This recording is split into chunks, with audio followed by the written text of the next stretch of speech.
अगर आप भी हलकट भोजपुरी आइटम के वीडियो सबसे पहले देखना चाहते हैं तो चैनल को सब्सक्राइब करें और घंटी दबाना ना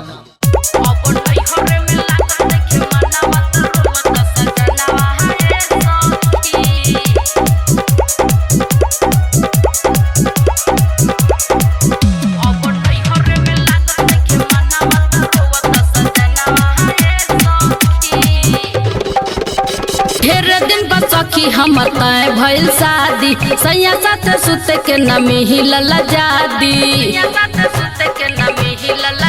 ढेर दिन पर सखी हम तय भइल शादी सैया साथ सुते के नमी हिलल जादी पूरा भइल नहीं ए सखी अब पूरा भइल नहीं हमरो सपना मत रोवत सजनवा है सखी अब नैहर में लागत नइखे मनवा त रोवत सजनवा है सखी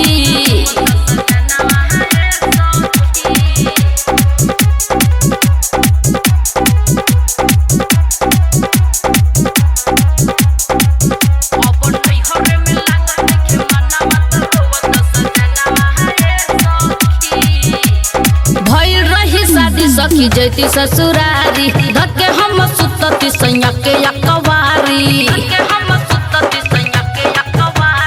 भइल रही शादी सखी जैती ससुरारी धके हम सुतती सैया के अकवारी टूट गइल सब ए सखी टूट गइल सब दिल के यार मनवा त रोवत सजनवा है सखी अब नैहर में लागत नइखे मनवा त रोवत सजनवा है सखी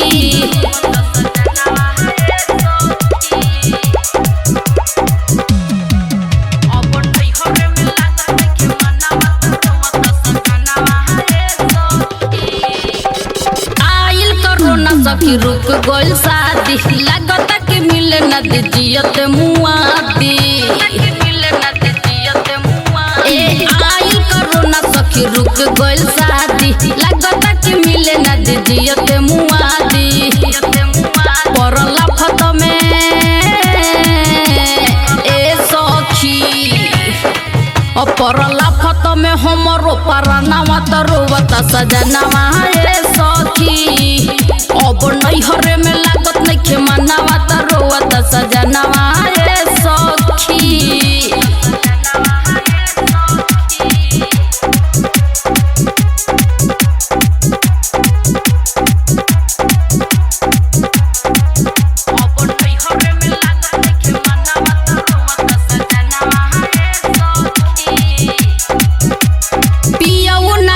जनी हो कि निराश हो खुले लॉकडाउन हम आई तोहरा पास हो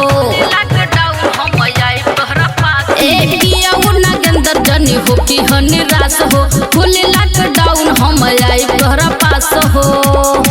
रवि महेश ए सखी पवन संगीता के सुनी सुनी गाना मत रोवत सजनवा है सखी अब नैहर में लागत नइखे मनवा त रोवत सजनवा है